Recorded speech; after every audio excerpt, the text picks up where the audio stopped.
അപ്പോൾ ഇങ്ങനെയുള്ള 5 കാര്യങ്ങളാണ് മാർച്ച് 10-ാം തീയതിക്കുള്ളിൽ അപ്ലൈ ചെയ്യുകയും പേയ്മെൻറ്റ് അടച്ച് കംപ്ലീറ്റ് ചെയ്ത് കൺഫർമേഷൻ പേജ് എടുക്കേണ്ടത്. ഈ 5 കാര്യങ്ങൾ എല്ലാവരും 10-ാം തീയതിക്കുള്ളിൽ കംപ്ലീറ്റ് ചെയ്ത് പ്രിൻ്റ് ഔട്ട് എടുക്കണം. ഏറ്റവും ശ്രദ്ധിക്കാനുള്ള കാര്യമാണത്. കേരളയുടെ ഏറ്റവും വലിയ പ്രത്യേകതയുമാണ്. നമ്മൾ എത്രയധികം ഓൺലൈൻ ആപ്ലിക്കേഷൻ പലത് ചെയ്യുന്നില്ലേ, അതിൽ ഏറ്റവും സിമ്പിളായിട്ട് നമുക്ക് ഓൺലൈൻ അപ്ലൈ ചെയ്യാൻ പറ്റുന്നതും ഒരു തരത്തിലും തെറ്റ് വരാത്തൊരു ആപ്ലിക്കേഷനാണ് കേരള എൻട്രൻസ് കമ്മീഷനുടെ. അത് ഈ ഒരു കാര്യം കൊണ്ടാണ്.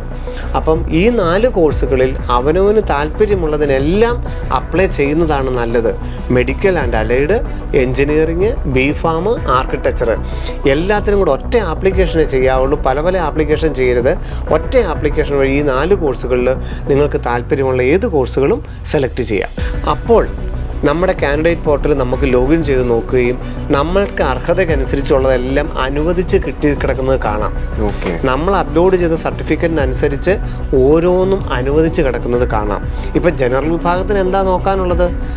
അത് വരുന്നത് ജൂൺ ജൂലൈ മാസങ്ങളിലാണ്. എല്ലാവരും ലോഗിൻ ചെയ്ത് നോക്കുമ്പം നമുക്ക് അർഹതപ്പെട്ട നമ്മളുടെ പേര്, അച്ഛൻ്റെ പേര്, അമ്മയുടെ പേര്, date of birth, category, Keralite, minority, NRI, ex serviceman, ഇതെല്ലാം നമുക്ക് അനുവദിച്ച് കിടക്കുന്നത് കാണാം. ആ ഒരു പ്രാധാന്യം മനസ്സിലാക്കി ശ്രദ്ധയോടുകൂടി ചെയ്യണം. തെറ്റുകൾ തിരുത്താൻ നിരവധി അവസരങ്ങളുണ്ട്.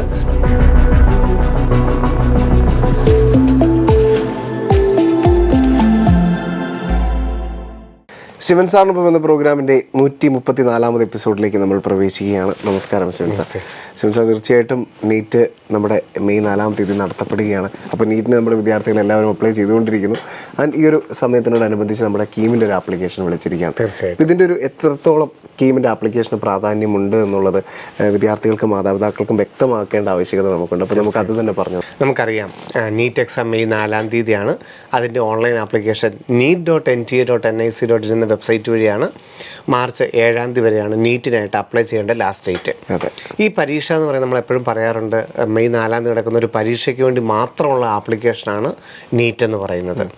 അതിൻ്റെ റാങ്കിൻ്റെയും കാറ്റഗറിയുടെയും ഒക്കെ അടിസ്ഥാനത്തിൽ നമുക്ക് വിവിധ കോളേജുകളിൽ പ്രവേശനം കിട്ടണമെങ്കിൽ അതാത് വെബ്സൈറ്റുകൾ വഴി നമ്മൾ അപ്ലൈ ചെയ്യേണ്ടതായിട്ടുണ്ട്. അപ്പം നീറ്റും കീമുമായിട്ടുള്ള ബന്ധം എന്താണ്? നമുക്ക് മെഡിക്കൽ ഒരു ആസ്പെക്റ്റിൽ നോക്കുകയാണെങ്കിൽ, മെഡിക്കലുമായിട്ട് ബന്ധപ്പെട്ട് നോക്കുകയാണെങ്കിൽ കേരളത്തിൽ എന്തൊക്കെ കോളേജുകളാണ് ഉള്ളത്? കേരളത്തിൽ 12 ഗവൺമെൻറ് മെഡിക്കൽ കോളേജുകളുണ്ട് അല്ലേ? കോട്ടയം, കോഴിക്കോട്, തൃശ്ശൂർ, ആലപ്പുഴ, കണ്ണൂർ, ഇടുക്കി, കോന്നി, അങ്ങനെ കൊല്ലം ഉൾപ്പെടെ ആലപ്പുഴയൊക്കെ ഉൾപ്പെടെ 12 ഗവൺമെൻറ് മെഡിക്കൽ കോളേജുകൾ കേരളത്തിലുണ്ട്. 20 സെൽഫ് ഫിനാൻസിങ് മെഡിക്കൽ കോളേജുകൾ കേരളത്തിലുണ്ട്.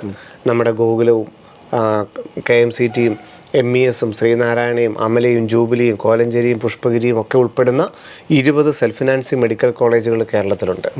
MBBSൻ്റെ കാര്യം പറയുകയാണെങ്കിൽ ഈ 2 എണ്ണം ഉണ്ട്.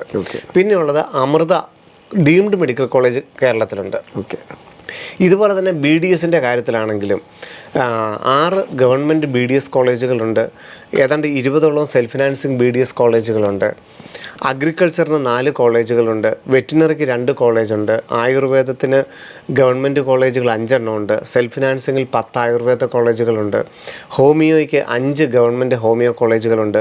ഫിഷറീസിന് 2 ഗവൺമെൻറ് കോളേജുകളുണ്ട്. ഫോറസ്ട്രിക്ക് 1 കോളേജുണ്ട്. അങ്ങനെ മെഡിക്കൽ വിഭാഗത്തിലെ 13 കോഴ്സുകൾക്കായിട്ട് കേരളത്തിലുള്ള കോളേജുകൾക്ക് പ്രവേശനം കിട്ടുന്നതാണ് കീം 2025 എന്ന് പറയുന്നത്. സ്റ്റേറ്റ് കോട്ടായ്ക്ക് വേണ്ടിയിട്ടുള്ള ആപ്ലിക്കേഷനാണ് കീം 2025. ഞാൻ ഈ പറഞ്ഞ കോളേജുകളിൽ ഒരു കോളേജ് മാത്രം, അമൃത മെഡിക്കൽ കോളേജ് ഡീംഡ് കോളേജാണ്. ആ ഡീംഡ് കോളേജിലെ ഒരു സീറ്റും കേരള വഴി പ്രവേശനമില്ല. അത് ഡീംഡ് ആയതുകൊണ്ട് അത് ഓൾ ഇന്ത്യ അലോട്ട്മെൻറ്റ്, അതിന് സ്റ്റേറ്റ് കോട്ട പ്രിവിലേജ് ഒന്നുമില്ല. ഇപ്പോൾ അത് എവിടുത്തെ ഡൊമിസിലാണെന്നുള്ളതൊന്നും നോക്കാതെയാണ് ഡീംഡ് കോളേജുകളിൽ അഡ്മിഷൻ കിട്ടുന്നത്. അതുകൊണ്ട് തന്നെ നീറ്റിൻ്റെ റിസൾട്ട് വന്നിട്ട് MCCയുടെ സൈറ്റ് വഴി അപ്ലൈ ചെയ്താൽ നമുക്ക് ഒരു വർഷം 25 ലക്ഷം രൂപ കൊടുക്കുന്ന അമൃത കിട്ടും. അപ്പം അത് കീമുമായിട്ട് ബന്ധമില്ല. ബാക്കി പറഞ്ഞ 12 government medical college, 20 self financing medical കോളേജുകളിലെ MBBS, ബാക്കി എല്ലാ മെഡിക്കൽ കോഴ്സുകളുടെയും 85% സീറ്റുകളും കേരള എൻട്രൻസ് കമ്മീഷണറാണ് അഡ്മിഷൻ നൽകുന്നത്. കേരള എൻട്രൻസ് കമ്മീഷൻ അഡ്മിഷൻ നൽകുമ്പം അതിൻ്റെ ആധാരം എന്ന് പറയുന്നത് കേരള മെഡിക്കൽ റാങ്കാണ്. കേരളത്തിൽ എലിജിബിലിറ്റിയുള്ള, കേരളത്തിലെ ഈ ഗവൺമെൻറ് സീറ്റുകൾക്ക് അർഹതയുള്ള കുട്ടികളെ കണ്ടുപിടിക്കാൻ വേണ്ടിയിട്ടുള്ള ആപ്ലിക്കേഷനാണ് കീം 2025. അതുകൊണ്ട് തന്നെ മറ്റൊരു പരീക്ഷ നീറ്റ് അല്ലാതെ മറ്റൊരു പ്രവേശന പരീക്ഷ മെഡിക്കലിനായിട്ട് കേരളത്തിലില്ല താനും. എല്ലാവരും നീറ്റ് മാത്രം എഴുതിയാൽ മതി മെഡിക്കലാണ് വേണ്ടതെങ്കിൽ. പക്ഷേ കേരളത്തിലുള്ള 1.25 ലക്ഷം പേര് മെഡിക്കൽ ആസ്പിറൻസ് സാധാരണ ഏതാണ്ട് ഒരു 1.25 ലക്ഷത്തോളം വിദ്യാർത്ഥികളാണ് മെഡിക്കൽ എന്ന് പറഞ്ഞ് അപ്ലൈ ചെയ്യുന്നത്. മെഡിക്കൽ ആൻഡ് അലൈഡ് കോഴ്സ് എന്ന ആ കോഴ്സിൻ്റെ പേര് തന്നെ. MBBS, BDS, അഗ്രികൾച്ചർ, വെറ്റിനറി അങ്ങനെ 13 കോഴ്സുകളുണ്ട്. ആ കോഴ്സുകൾക്ക് വേണ്ടി കേരള മെഡിക്കൽ റാങ്ക് ലിസ്റ്റ് തയ്യാറാക്കാൻ വേണ്ടിയുള്ള ഒരു ഓൺലൈൻ ആപ്ലിക്കേഷൻ മാത്രമാണ് കീം 2025. സെപ്പറേറ്റ് ഒരു പരീക്ഷയും കേരളത്തിൽ മെഡിക്കലിന് വേണ്ടിയിട്ട് എഴുതേണ്ടതില്ല. പക്ഷേ നമ്മളിതൊരു ഓൺലൈൻ ആപ്ലിക്കേഷൻ ആണ് എന്ന് പറയുമ്പോൾ പോലും കേരളത്തിലെ വിദ്യാർത്ഥികളെ സംബന്ധിച്ചോളം ഏറ്റവും പ്രധാനപ്പെട്ടതുമാണ്. കാരണം ഏറ്റവും കൂടുതൽ സീറ്റുകൾ ഗവൺമെൻറ് മേഖലയിൽ 1750 MBBS സീറ്റുകളാണെങ്കിൽ അതിൽ 1550 MBBS സീറ്റും കേരള മെഡിക്കൽ റാങ്ക് വെച്ചാൽ ഫില്ല് ചെയ്യുന്നത്. അപ്പോൾ എത്രത്തോളം പ്രാധാന്യമുണ്ട്. പരീക്ഷ നീറ്റാണ്, അപ്ലൈ ചെയ്തത് നീറ്റിനാണ്, പക്ഷേ അഡ്മിഷൻ കിട്ടിയത് മുഴുവൻ ഇതുവഴിയാണ് കേരള മെഡിക്കൽ റാങ്ക് വെച്ചിട്ടാണ്. അപ്പോൾ ഇതൊരു ഓൺലൈൻ ആപ്ലിക്കേഷൻ മാത്രമാണെങ്കിലും കേരളത്തിലൊരു വിദ്യാർത്ഥിയെ സംബന്ധിച്ചിടത്തോളം ഏറ്റവും പ്രധാനപ്പെട്ട ആപ്ലിക്കേഷനാണ് ഇപ്പോൾ വിളിച്ചിരിക്കുന്നത്. സെൽഫ് ഫിനാൻസിങ് മേഖലയിൽ ഉള്ള സീറ്റുകൾ മുഴുവൻ സീറ്റുകളും കേരളത്തിലെ 20 സെൽഫ് ഫിനാൻസിങ് കോളേജുകളിലെ മുഴുവൻ സീറ്റുകളും കേരള മെഡിക്കൽ റാങ്ക് ലിസ്റ്റിൽ നിന്ന് കിട്ടുകയുള്ളൂ. അഗ്രികൾച്ചറിൻ്റെ 4 കോളേജുകളിലെ 85%, വെറ്റിനറിയുടെ 2 കോളേജുകളിലെ 85%, ഇത് മുഴുവൻ കേരള മെഡിക്കൽ റാങ്ക് ലിസ്റ്റിൽ നിന്ന് കിട്ടുകയുള്ളൂ. അപ്പോൾ കേരളത്തിൽ എലിജിബിലിറ്റി ഉള്ള കുട്ടികളെ കണ്ടുപിടിക്കുന്നതിന് വേണ്ടിയിട്ടുള്ള ഓൺലൈൻ ആപ്ലിക്കേഷനാണ് കീം 2025. സാർ, ഇപ്പോൾ നീറ്റിൻ്റെ സൈറ്റിലൂടെ നമ്മൾ ആപ്ലിക്കേഷൻ സമർപ്പിക്കുന്നു. അതുപോലെ അതെ, നീറ്റിന് വേറൊരു സൈറ്റ് തന്നെയാണ് NEET.NTA.NIC.in എന്ന് പറയുന്ന വെബ്സൈറ്റ് വഴിയാണ് നീറ്റ് അപ്ലൈ ചെയ്യുന്നത്. കേരളയാവട്ടെ CEE.Kerala.gov.in എന്ന വെബ്സൈറ്റ് വഴിയാണ് അപ്ലൈ ചെയ്യുന്നത്. രണ്ട് വെബ്സൈറ്റ് തന്നെയാണ്.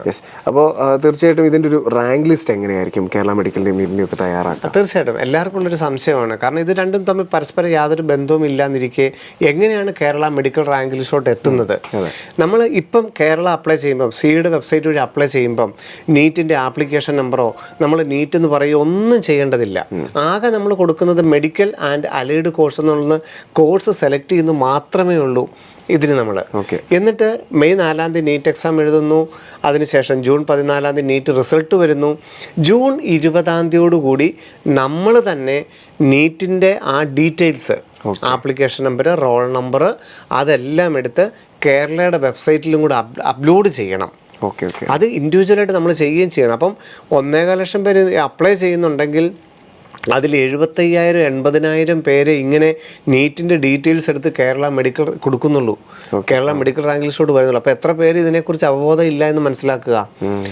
നീറ്റിൻ്റെ ഡീറ്റെയിൽസ്, നീറ്റിൻ്റെ റോൾ നമ്പർ, നീറ്റിൻ്റെ ആപ്ലിക്കേഷൻ നമ്പർ, അങ്ങനെയുള്ള മുഴുവൻ കാര്യങ്ങളും നമ്മൾ തന്നെ വിദ്യാർത്ഥികൾ തന്നെ നീറ്റിൻ്റെ റിസൾട്ട് വന്നതിന് ശേഷം ജൂൺ 20 അല്ലെ ജൂൺ 25 തീയതികളിൽ കേരളയുടെ വെബ്സൈറ്റിലോട്ട് ആഡ് ചെയ്ത് കൊടുക്കുകയും അവിടെ നിന്ന് അവരെന്താ എടുക്കുന്നത്? മാർക്ക് മാത്രമേ എടുക്കുന്നുള്ളൂ.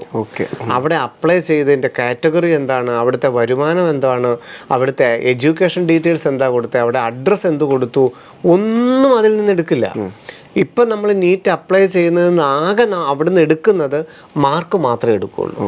ആ മാർക്ക് മാത്രം ഇങ്ങോട്ട് എടുത്തിട്ട് ഇവിടെ നമ്മൾ കേരളയുടെ ആപ്ലിക്കേഷൻ വെച്ചിട്ട് കേരളത്തിലുള്ള ഈ 1.25 ലക്ഷം പേരുടെ നീറ്റിൻ്റെ മാർക്കും ഓൾ ഇന്ത്യ റാങ്കും, നീറ്റിൻ്റെ ഓൾ ഇന്ത്യ റാങ്കും എടുക്കും. ആ നീറ്റിൻ്റെ ഓൾ ഇന്ത്യ റാങ്കും അനുസരിച്ച് കേരളത്തിലുള്ളവരുടെ ഒരു പട്ടിക തയ്യാറാക്കും. 1 മുതൽ 50,000 അല്ലെ 60,000 നീറ്റിന് ക്വാളിഫൈ ചെയ്തിരിക്കുന്നത്, നീറ്റിൻ്റെ മാർക്ക് ഉൾപ്പെട്ടിരിക്കുന്ന എല്ലാവരുടെയും ഒരു കേരള മെഡിക്കൽ റാങ്കായിട്ട് തയ്യാറാക്കും. അതനുസരിച്ചാണ് ഞാൻ ഈ മുമ്പ് പറഞ്ഞ കോളേജുകളിലെ മുഴുവൻ 85% പ്രവേശനം. അപ്പോൾ സ്വാഭാവികമായിട്ട് തോന്നും ബാക്കി 15% എങ്ങനെയാണെന്നുള്ളത്. അത് ഓൾ ഇന്ത്യ കോട്ട അലോട്ട്മെൻ്റ് ആണ്. ഇന്ത്യയിലുള്ള മുഴുവൻ വിദ്യാർത്ഥികൾക്കും അപ്ലൈ ചെയ്യാവുന്നതാണ്. ഡൊമിസിൽ നോക്കില്ല, അല്ലെങ്കിൽ നേറ്റിവിറ്റി നോക്കാതെ ഓൾ ഇന്ത്യയുടെ മറ്റൊരു വെബ്സൈറ്റ് വഴി ഇന്ത്യയിലുള്ള എല്ലാവർക്കും അഡ്മിഷൻ എടുക്കാവുന്നതാണ്. 15%. അത് MBBS ആണെങ്കിലും BDS ആണെങ്കിലും അഗ്രികൾച്ചർ ആണെങ്കിലും വെറ്റിനറി ആണെങ്കിലും എല്ലാത്തിൻ്റെയും 15% കേരളൈറ്റ് എന്ന് നോക്കാതെ ഇന്ത്യയിലുള്ള എല്ലാവർക്കും അപ്ലൈ ചെയ്യാം. എല്ലാവർക്കും അപേക്ഷിക്കാം, ഓപ്ഷൻ കൊടുക്കാം. അതൊക്കെ മറ്റൊരു വെബ്സൈറ്റ്, മറ്റ് പല വെബ്സൈറ്റ് വഴി BCA counselling, veterinary all India തലത്തിൽ, നമ്മുടെ ആയുഷിൻ്റെ കൗൺസിലിങ്, ആയുർവേദവും ഹോമിയോയും ഒക്കെ, മെഡിക്കൽ MCCയുടെ വെബ്സൈറ്റ് വഴി MBBSും BDSും, അഗ്രികൾച്ചർ CUET വഴി കോമൺ യൂണിവേഴ്സിറ്റി എൻട്രൻസ് എക്സാം വഴി, അങ്ങനെ ഈ 15% മറ്റു പല വെബ്സൈറ്റുകളും മറ്റു പല പരീക്ഷകളിലൂടെയൊക്കെയാണ് പ്രവേശനം നടക്കുന്നത്. അപ്പോൾ കേരള മെഡിക്കൽ റാങ്ക് ലിസ്റ്റ് തയ്യാറാക്കുന്നത് ജൂൺ അവസാനത്തെ ആഴ്ച. അതിൽ നിന്ന് നീറ്റിൻ്റെ മാർക്കും നീറ്റിൻ്റെ ഓൾ ഇന്ത്യ റാങ്കും മാത്രം ഇങ്ങോട്ട് എടുത്തിട്ടാണ് റാങ്ക് ലിസ്റ്റ് തയ്യാറാക്കുന്നത്. സർ, അതുപോലെ തന്നെ കാറ്റഗറി, അതും ഈ പറഞ്ഞ പോലെ കീമുമായി ഒരുപാട് ബന്ധം. തീർച്ചയായിട്ടും ഏറ്റവും കൂടുതൽ റിസർവേഷൻ സാധ്യതകളുള്ളത് കേരള മെഡിക്കലിനാണ്. യെസ്. അപ്പോൾ അത് എങ്ങനെയാണ് നമ്മൾ സമർപ്പിക്കേണ്ടത്? അതിൻ്റെ ഒരു ഇപ്പോൾ നീറ്റും കീമും തമ്മിൽ അത് ഈ കാറ്റഗറി എടുക്കില്ല നമ്മൾ പറയുകയും ചെയ്തു. ശരിയാണ്. നീറ്റിന് നിങ്ങൾ എന്തെല്ലാം അപ്ലൈ ചെയ്തു? OBC അപ്ലൈ ചെയ്ത് കാണും, EWS ചെയ്ത് കാണും, അല്ലെങ്കിൽ വരുമാനം വെച്ച് കാണും, പല കാര്യങ്ങൾ ചെയ്ത് കാണും. പക്ഷെ അതിൽ നിന്ന് അതൊന്നും എടുക്കില്ല എന്ന് പറയുമ്പോൾ കേരളത്തിൽ എങ്ങനെയാണ് ഇതെല്ലാം കിട്ടുന്നത്? കേരളത്തിന് കേരളത്തിൻ്റെതായ നിയമങ്ങളാണ്. അത് ചിലപ്പോൾ ഒരു പക്ഷേ നീറ്റിൻ്റെ നമ്മൾ കൊടുക്കുന്നതിനേക്കാളും ഒക്കെ വളരെ വ്യത്യസ്തവുമാണ്. അപ്പം കീം 2025 c.kerala.gov.in എന്ന വെബ്സൈറ്റിൽ നമ്മൾ സമർപ്പിക്കുന്ന രേഖകളുടെ അടിസ്ഥാനത്തിലാണ് നമുക്ക് റിസർവേഷൻസ് കിട്ടുന്നത്. ആ വ്യക്തി നീറ്റിന് എങ്ങനെയാണ് അപ്ലൈ ചെയ്തത്, ജനറൽ ആണോ, EWS ആയിട്ടാണോ, SC ആണോ, ഒന്നും നോക്കില്ല. അതിൽ നിന്ന് മാർക്കും റാങ്കും മാത്രമേ ഇങ്ങനെ എടുക്കുന്നുള്ളൂ. എന്നിട്ട് കേരളത്തിൽ നമ്മൾ എങ്ങനെയാണോ അപ്ലൈ ചെയ്തിരിക്കുന്നത് അതിനനുസരിച്ച് നമുക്ക് ഈ മെഡിക്കൽ റാങ്ക് ലിസ്റ്റിൽ നമ്മൾ റിസർവേഷൻ കിട്ടുകയും ചെയ്യും. അവിടെ വ്യക്തമായിട്ട് നമ്മൾ പറയുന്നു, കാറ്റഗറി, പല കാറ്റഗറികളുണ്ടെങ്കിൽ കേരളത്തിൽ ഇതിനൊക്കെ വ്യത്യസ്തമായ നിയമങ്ങളും വ്യത്യസ്തമായ സർട്ടിഫിക്കറ്റുകളുമാണ്. നീറ്റിന് കൊടുത്ത ഒരു സർട്ടിഫിക്കറ്റ് നമുക്ക് ഇവിടെ ആവശ്യമില്ല. ഇവിടുത്തേതായിട്ടുള്ള സർട്ടിഫിക്കറ്റുകൾ വേണം. അങ്ങനെയാണ് ഞാൻ അവിടെ നിന്ന് പിന്നെയും എടുത്തു പറയുന്നത്. അവിടെ നിന്ന് ആകെ മാർക്കും റാങ്കും മാത്രമേ ഇങ്ങോട്ട് എടുക്കുകയുള്ളൂ. ബാക്കി എല്ലാ കീമിന് നമ്മൾ എന്ത് കൊടുത്തിട്ടുണ്ടോ അതിനനുസരിച്ചാണ് കേരള മെഡിക്കൽ റാങ്ക് ലിസ്റ്റിൻ്റെ കാറ്റഗറി കിട്ടുന്നതും അഡ്മിഷൻ നടക്കുന്നതും. സാർ, ഇപ്പോൾ കേരള മെഡിക്കൽ റാങ്ക് ലിസ്റ്റിൽ ഉൾപ്പെടാനുള്ള ഒരു വിദ്യാർത്ഥിയുടെ സാധ്യതകൾ എന്തെല്ലാമാണ്? തീർച്ചയായിട്ടും ഇപ്പോൾ നമ്മൾ കേരളത്തിൽ ഇത്രയും പേര് അപ്ലൈ ചെയ്തു എന്ന് പറയും. അപ്പോൾ എന്താണ് അതിൻ്റെ അർഹത, എങ്ങനെയാണ് കേരളത്തിന് കീമിന് ആർക്കൊക്കെയാണ് അപ്ലൈ ചെയ്യാൻ പറ്റുന്നത്? തീർച്ചയായിട്ടും എല്ലാവർക്കും ഒരു സംശയം ഉണ്ടാകും. കേരള മെഡിക്കൽ റാങ്ക് ലിസ്റ്റിൽ ഉൾപ്പെടാനുള്ള അർഹത എന്ന് പറയുന്നത് കേരളൈറ്റ് എന്ന് പറയുന്ന കാറ്റഗറി ഉള്ളവർക്കാണ് എല്ലാവിധ സാമുദായിക സംവരണവും ഒക്കെ അടക്കം അടക്കമുള്ള ഒരു റിസർവേഷൻ അടക്കമുള്ള സീറ്റ് കിട്ടുന്നത്. കേരളൈറ്റ് എന്ന് പറയുന്ന പരിധിയിൽ വരണം. കേരളൈറ്റ് ആകണമെന്നുണ്ടെങ്കിൽ 2 കാര്യങ്ങളാണ്. ഒന്നുകിൽ അച്ഛൻ അല്ലെങ്കിൽ അമ്മ അല്ലെങ്കിൽ കുട്ടി, ഈ 3 പേരിൽ ആരെങ്കിലും, കാൻഡിഡേറ്റിൻ്റെ രക്ഷിതാക്കളിൽ ആരെങ്കിലും ഒരാളോ കേരളത്തിൽ ജനിച്ചിരിക്കണം. ഒന്നാമത്തെ കാറ്റഗറി കേരളൈറ്റ് എന്ന് പറയുന്നത്. ഇനി അതല്ലെങ്കിൽ 8ാം ക്ലാസ് മുതൽ 12ാം ക്ലാസ് വരെ കേരളത്തിൽ പഠിക്കണം. അപ്പോഴും കേരളൈറ്റ് ആകും, പക്ഷേ സാമുദായിക സംവരണം കിട്ടുകയില്ല. അപ്പോൾ ഒന്നുകിൽ അച്ഛൻ, അമ്മ, കുട്ടി ആരെങ്കിലും ഒരാൾ കേരളത്തിൽ ജനിച്ചിരിക്കണം. അപ്പം സാമുദായിക റിസർവേഷൻ ഉൾപ്പെടെയുള്ള എല്ലാ സീറ്റുകളും ലഭ്യമാകും. അല്ലെങ്കിൽ അച്ഛനും അമ്മയും കുട്ടിയും കേരളത്തിൽ ജനിച്ചിട്ടില്ല, 8ാം ക്ലാസ് മുതൽ 12ാം ക്ലാസ് വരെ കേരളത്തിൽ പഠിച്ചാൽ മതി. അപ്പോൾ സാമുദായിക സംവരണം കിട്ടുകയെന്നുള്ളൂ, ജനറലായിട്ട് കിട്ടും. അതും നമുക്ക് കേരളൈറ്റ് ആകാം. ഇത് ഈ 2 പ്രധാനപ്പെട്ട അർഹത. ഇനി ഇതല്ല എന്നുണ്ടെന്നുണ്ടെങ്കിൽ നമുക്ക് നോൺ കേരളൈറ്റ് വിഭാഗത്തിലൊക്കെ 11, 12 മാത്രം കേരളത്തിൽ പഠിച്ചിട്ടുണ്ടെങ്കിൽ നോൺ കേരളൈറ്റ് വിഭാഗത്തിൽ മാനേജ്മെൻറ്റ് സീറ്റുകൾക്കൊക്കെ മാത്രമുള്ള അർഹതയുമുണ്ട്. പക്ഷേ പ്രധാനപ്പെട്ട 2 സംഗതികൾ, 99% സീറ്റുകളും ഈ കേരളൈറ്റ് എന്ന് പറയുന്ന വിഭാഗത്തിന് മാത്രമായിട്ടുള്ളതാണ്. സർ, ഇപ്പോൾ ആ അർഹതയ്ക്ക് നമ്മുടെ വിദ്യാർത്ഥികൾ സമർപ്പിക്കേണ്ട രേഖകൾ എന്തൊക്കെയായിരിക്കും? തീർച്ചയായിട്ടും ഈ കേരളൈറ്റ് എന്ന് പറയുന്നത് നമ്മൾ തെളിയിക്കുക എന്നുള്ളതാണ് കീം 2025 ഏറ്റവും പ്രധാനമായ ലക്ഷ്യം. ഞാൻ കേരളൈറ്റാണ്, കേരളത്തിന് എനിക്ക് അർഹതയുണ്ടെന്ന് നമ്മൾ തെളിയിക്കണം. അപ്പോൾ കുട്ടി കേരളത്തിൽ ജനിച്ചതാണെങ്കിൽ പിന്നെ അതിന് വേണ്ടിയിട്ട് ഒത്തിരി സർട്ടിഫിക്കറ്റ് ഒന്നും വേണ്ട, ബർത്ത് സർട്ടിഫിക്കറ്റ് മതി. കുട്ടി കേരളത്തിൽ ജനിച്ചതാണ്, കുട്ടിയുടെ ബർത്ത് സർട്ടിഫിക്കറ്റ് മതി. കുട്ടിയുടെ പാസ്പോർട്ട് ആകാം. ഇനി സ്റ്റേറ്റ് സിലബസ് പഠിച്ചാണെങ്കിൽ ആ സ്റ്റേറ്റ് സിലബസിലുണ്ട് പ്ലേസ് ഓഫ് ബർത്ത് ഉണ്ട്. അപ്പം പ്ലേസ് ഓഫ് ബർത്ത് എന്ന് പറഞ്ഞാൽ കേരളത്തിലെ ഒരു സ്ഥലം കാണിക്കുന്ന, കേരളത്തിൽ ജന്മസ്ഥലം കാണിക്കുന്ന ഒരു രേഖ, അതാണ് നേറ്റിവിറ്റി എന്ന് പറയുന്നത്. അപ്പം ഈ കുട്ടി കേരളത്തിൽ ജനിച്ചിട്ടില്ലെങ്കിലോ നേറ്റിവിറ്റി വെക്കാവോ? ഇല്ല. കുട്ടി കേരളത്തിൽ ജനിച്ചിട്ടില്ലെങ്കിൽ കുട്ടിയുടെ അച്ഛൻ അല്ലെങ്കിൽ അമ്മ കേരളത്തിൽ ജനിച്ചു എന്ന് തെളിയിക്കണം. അച്ഛൻ്റെ പാസ്പോർട്ടാകാം, അച്ഛൻ്റെ 10ാം ക്ലാസ് ആവാം, അല്ലെ അമ്മയുടെ 10ാം ക്ലാസ് ആകാം, അല്ലെ അമ്മയുടെ പാസ്പോർട്ടാകാം. അതിലേതെങ്കിലും ഒരെണ്ണം മതി. പ്ലസ് കൊറോബറേറ്റീവ് സർട്ടിഫിക്കറ്റ്, ബന്ധം കാണിക്കുന്നതിന് കുട്ടിയുടെ 10th കൂടെ അറ്റാച്ച് ചെയ്താൽ നേറ്റിവിറ്റി ആയി. അപ്പം നമ്മൾ കുട്ടി കേരളത്തിൽ ജനിക്കാതിരിക്കുകയും കുട്ടി തമിഴ്നാട്ടിലോ കർണാടകത്തിലോ ദുബായിലോ വിദേശ രാജ്യങ്ങളിലോ ഒക്കെ ജനിക്കുകയും നമ്മൾ ഇവിടുത്തെ അക്ഷയ കേന്ദ്രത്തിൽ നിന്ന് കിട്ടുന്ന നേറ്റിവിറ്റി സർട്ടിഫിക്കറ്റ് ഒരു കാരണവശാലും വെക്കരുത്. പകരം അച്ഛൻ അല്ലെങ്കിൽ അമ്മ കേരളത്തിൽ ജനിച്ചു എന്നുള്ള സർട്ടിഫിക്കറ്റും പ്ലസ് കൊറോബറേറ്റീവ് സർട്ടിഫിക്കറ്റ്, ബന്ധം കാണിക്കുന്നതിന് കുട്ടിയുടെ 10th കൂടെ അറ്റാച്ച് ചെയ്യാവുള്ളൂ. ഇല്ലെങ്കിൽ ഇപ്പോൾ കേരളയുടെ പ്രോസ്പെക്ടസിൽ നേറ്റിവിറ്റി എന്ന് പറയുന്ന ഒരു ഫോർമാറ്റ് കിടപ്പുണ്ട്. ആ ഫോർമാറ്റ് ഡൗൺലോഡ് ചെയ്തിട്ട് കുട്ടി കേരളത്തിൽ ജനിച്ചു, അത് വില്ലേജ് ഓഫീസറെ കൊണ്ട് ഒപ്പിട്ടിച്ച് മേടിക്കാം. ചിലപ്പോൾ പേരൊക്കെ ബർത്ത് സർട്ടിഫിക്കറ്റിലൊക്കെ പലതായിരിക്കും. അങ്ങനെയൊന്നും വരാതിരിക്കാനായിട്ട് ഈ ഫോർമാറ്റ് തന്നെ ഡൗൺലോഡ് ചെയ്യുന്നു. നേറ്റിവിറ്റി സർട്ടിഫിക്കറ്റ് ഫോർമാറ്റ് ഡൗൺലോഡ് ചെയ്യുന്നു. നമ്മളിപ്പോൾ അപ്ലൈ ചെയ്യുമ്പോഴേ ഡൗൺലോഡ് പെർഫോം എന്നുള്ളതിൽ കിട്ടും. അത് ഡൗൺലോഡ് ചെയ്യുന്നു. വില്ലേജ് ഓഫീസിൽ കൊണ്ടിട്ട് കുട്ടി കേരളത്തിൽ ജനിച്ചു എന്ന് ഒപ്പിട്ട് മേടിക്കുന്നു. കുട്ടി കേരളത്തിൽ ജനിച്ചതാണെങ്കിൽ. ഇനി കുട്ടി കേരളത്തിൽ ജനിച്ചിട്ടില്ലെങ്കിൽ തൊട്ട് താഴെയുണ്ട് either parent, any parent of candidate എന്നുണ്ട്. അച്ഛൻ കേരളത്തിൽ ജനിച്ചു എന്ന് ഒപ്പിട്ട് മേടിച്ചാൽ മതി. അപ്പോൾ വേറെ കൊറോബറേറ്റീവ് ഒന്നും വേണ്ട. അമ്മ കേരളത്തിൽ ജനിച്ചു എന്ന് എഴുതി ഒപ്പിട്ട് മേടിച്ചാൽ മതി. അത് അപ്ലോഡ് ചെയ്താലും കേരളൈറ്റ് ആവും. ഇതാണ് ഏറ്റവും പ്രധാനപ്പെട്ട രേഖ. അപ്പോൾ കേരളത്തിൽ ജന്മസ്ഥലം കാണിക്കുന്ന ഒരു രേഖ ഉണ്ടെങ്കിലാണ് കേരളത്തിൽ കേരളൈറ്റ് ആകുന്നത്. ഇനി നേറ്റിവിറ്റി സർട്ടിഫിക്കറ്റ് ഇപ്പോൾ കേരളത്തിൽ ജനിച്ച ആൾക്ക്, കാൻഡിഡേറ്റ് തന്നെ കേരളത്തിൽ ജനിച്ചതാണെങ്കിൽ അക്ഷയ കേന്ദ്രത്തിൽ നിന്ന് കിട്ടുന്ന ഓൺലൈൻ നേറ്റിവിറ്റി സർട്ടിഫിക്കറ്റ് മതി, ധാരാളം മതി.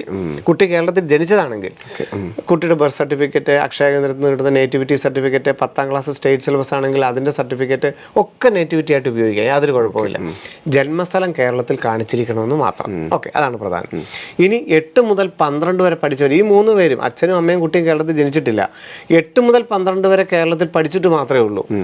അതിന് കേരളൈറ്റ് എന്ന് തെളിയിക്കാൻ വേണ്ടിയിട്ട് ഈ ഡൗൺലോഡ് പെർഫോമയ്ക്കകത്ത് ആ ഹെഡ് മാസ്റ്റർ +2ൻ്റെ പ്രിൻസിപ്പൾ ഒപ്പിടേണ്ട ഒരു രേഖയുണ്ട്. അത് 8 മുതൽ 12 വരെ കേരളത്തിൽ ഒരു സ്കൂളിൽ നിന്നല്ല, അല്ലെങ്കിൽ പല സ്കൂളുകളിലൊക്കെ ആവാം. ആ 12ാം ക്ലാസ് പഠിച്ച പ്രിൻസിപ്പളിൻ്റെ കയ്യിൽ നിന്നും 8 മുതൽ 12 വരെ കേരളത്തിൽ പഠിച്ചിരുന്നു എന്നുള്ള സർട്ടിഫിക്കറ്റ് അപ്ലോഡ് ചെയ്താലും കേരളൈറ്റ് ആവും. അപ്പം അങ്ങനെയാണെങ്കിൽ ഇവിടെ ജനിച്ച സ്ഥലം കാണിക്കാതെ ഇത് കാണിച്ചാൽ പോരെന്ന് ചോദിച്ചാൽ, അച്ഛനോ അമ്മയോ കുട്ടി ആരെങ്കിലും ഒരാൾ കേരളത്തിൽ ജനിച്ചിട്ടുണ്ടായിരുന്നു, അത് കാണിക്കാതെ ഈ 8 മുതൽ 12 വരെ കേരളത്തിൽ പഠിച്ചു എന്നുള്ളത് മാത്രം കാണിച്ചാലുള്ള അപാകത എന്താണ്? നമുക്ക് ഒരു വിധത്തിലുള്ള കമ്മ്യൂണിറ്റി റിസർവേഷനോ മറ്റൊരു റിസർവേഷനോ നമുക്ക് ലഭിക്കുകയില്ല. ആകെ ഗവൺമെൻറ് സീറ്റുകൾ മാത്രമേ ലഭിക്കുകയുള്ളൂ. അതുകൊണ്ട് അച്ഛനോ അമ്മയോ കുട്ടിയോ കേരളത്തിൽ ജനിച്ചിട്ടുണ്ടെങ്കിൽ അത് പ്രൊഡ്യൂസ് ചെയ്യുക. അതില്ല എന്നുണ്ടെങ്കിൽ 8 മുതൽ 12 വരെ കേരളത്തിൽ പഠിച്ചു എന്നുള്ളത് വെച്ചാലും കേരളൈറ്റ് ആവും. അത് ഓർത്താൽ മതി. സാർ, അതുപോലെ തന്നെ ബാക്കി എന്തെല്ലാം ഡോക്യുമെന്റ്സ് ഏറ്റവും പ്രധാനമായിട്ട് സമർപ്പിക്കേണ്ടത്? സ്കീം 2025 ഓൺലൈനായിട്ട് അപ്ലൈ ചെയ്യുമ്പം ഏറ്റവും പ്രധാനപ്പെട്ടത് ഇപ്പോൾ കേരളൈറ്റ് ആണെന്ന് നമ്മൾ പറഞ്ഞു കഴിഞ്ഞു. പിന്നെ വേണ്ടത് ഫോട്ടോയും സിഗ്നേച്ചറും. അത് നീറ്റിന് കൊടുത്ത അതേ ഫോട്ടോ വേണം, അങ്ങനെയൊന്നുമില്ല. ഒരു പ്ലെയിൻ ഫോട്ടോ, വൈറ്റ് ബാക്ക്ഗ്രൗണ്ട് ഉള്ളൊരു പ്ലെയിൻ ഫോട്ടോ, ഒരു കാരണവശാലും പേരും ഡേറ്റും ഒന്നും വേണ്ട, ഒരു പ്ലെയിൻ ഫോട്ടോ. പേരും ഡേറ്റും ഉണ്ടെന്നോർത്ത് കുഴപ്പമൊന്നുമില്ല കേട്ടോ. പ്ലെയിൻ ഒരു ഫോട്ടോ, ഒരു പാസ്പോർട്ട് സൈസ് ഫോട്ടോ, സിഗ്നേച്ചർ. അപ്പോൾ ഫോട്ടോയും സിഗ്നേച്ചറും. പിന്നെ വേണ്ടത് നമ്മുടെ ഈ കേരളൈറ്റ് കാണിക്കുന്ന നേറ്റിവിറ്റി സർട്ടിഫിക്കറ്റ്, കേരളത്തിൽ ജന്മസ്ഥലം കാണിക്കുന്ന രേഖ. പിന്നെ 10ാം ക്ലാസ്സിൻ്റെ മാർക്ക് ലിസ്റ്റ്. അത് CBSE ആണെങ്കിലും ISC ആണെങ്കിലും ICC ആണെങ്കിലും സ്റ്റേറ്റ് സിലബസ് ആണെങ്കിലും 10ാം ക്ലാസ്സിൻ്റെ മാർക്ക് ലിസ്റ്റ് എല്ലാവരും അപ്ലോഡ് ചെയ്തിരിക്കണം. IGCS ഒക്കെ പഠിക്കുന്നവരാണെങ്കിൽ അവരുടെ ഇക്വലൻസി സർട്ടിഫിക്കറ്റോ അല്ലെങ്കിൽ അവരുടെ മെയിനായിട്ടുള്ളൊരു അക്കാഡമിക് രേഖയും പ്ലസ് ബർത്ത് സർട്ടിഫിക്കറ്റ്. അവരുടെ IGCS ഒക്കെ പഠിക്കുമ്പോൾ, ബ്രിട്ടീഷ് കരിക്കുലം ഒക്കെ പഠിക്കുമ്പോൾ അവിടെ അച്ഛൻ്റെ അമ്മയുടെ പേരോ ഡേറ്റ് ഓഫ് ബർത്ത് ഒന്നും അതിനകത്ത് ഉണ്ടാവില്ല. അപ്പം ആ അക്കാഡമിക് രേഖയോടൊപ്പം ബർത്ത് സർട്ടിഫിക്കറ്റ് കൂടെ അറ്റാച്ച് ചെയ്ത് കഴിഞ്ഞാൽ ഈ 10th സ്ഥലത്ത് അപ്ലോഡ് ചെയ്യാം. പിന്നെ വേണ്ടത് ഡേറ്റ് ഓഫ് ബർത്തിൻ്റെ പ്രൂഫ്, അതും 10ാം ക്ലാസ്സിൻ്റെ മാർക്ക് ലിസ്റ്റിലുണ്ട്. അപ്പം ഒരു ജനറൽ ആയിട്ടുള്ള ഒരു വ്യക്തി എല്ലാവരും അപ്ലോഡ് ചെയ്യേണ്ടത് ഫോട്ടോ, സിഗ്നേച്ചർ, കേരളത്തിൽ ജന്മസ്ഥലം കാണിക്കുന്ന സർട്ടിഫിക്കറ്റ്, 10ാം ക്ലാസ്സിൻ്റെ മാർക്ക് ലിസ്റ്റ്, അതുപോലെ തന്നെ ഡേറ്റ് ഓഫ് ബർത്തിൻ്റെ പ്രൂഫ്. ഡേറ്റ് ഓഫ് ബർത്ത് ഉള്ളത് 10ാം ക്ലാസ്സിൻ്റെ മാർക്ക് ലിസ്റ്റിൽ എല്ലാവർക്കും ഉണ്ട്, ധാരാളമായിട്ട് അത് മതി. ഈ ബ്രിട്ടീഷ് കരിക്കുലം IGCS ഒക്കെ പഠിക്കുന്നവർ മാത്രം അവിടെ പാസ്പോർട്ടോ വേറെ എന്തെങ്കിലും അപ്ലോഡ് ചെയ്യേണ്ടതായിട്ട് വരും. 10ാം ക്ലാസ്സിൻ്റെ മാർക്ക് ലിസ്റ്റിനകത്ത് അവരുടെ അക്കാഡമിക്കിൻ്റെ ഒരു രേഖയും പ്ലസ് ബർത്ത് സർട്ടിഫിക്കറ്റ് അറ്റാച്ച് ചെയ്ത് കഴിഞ്ഞാലും മതിയാവും. അപ്പോൾ ഇങ്ങനെയുള്ള 5 കാര്യങ്ങളാണ് മാർച്ച് 10ാം തീയതിക്കുള്ളിൽ അപ്ലൈ ചെയ്യുകയും പേയ്മെൻറ്റ് അടച്ച് കംപ്ലീറ്റ് ചെയ്ത് കൺഫർമേഷൻ പേജ് എടുക്കേണ്ടത്. ഈ 5 കാര്യങ്ങൾ എല്ലാവരും 10ാം തീയതിക്കുള്ളിൽ കംപ്ലീറ്റ് ചെയ്ത് പ്രിൻ്റ് ഔട്ട് എടുക്കണം. ബാക്കി സർട്ടിഫിക്കറ്റുകൾ അപ്ലോഡ് ചെയ്യാനായിട്ട് മാർച്ച് 15 വരെ സാവകാശവുമുണ്ട്.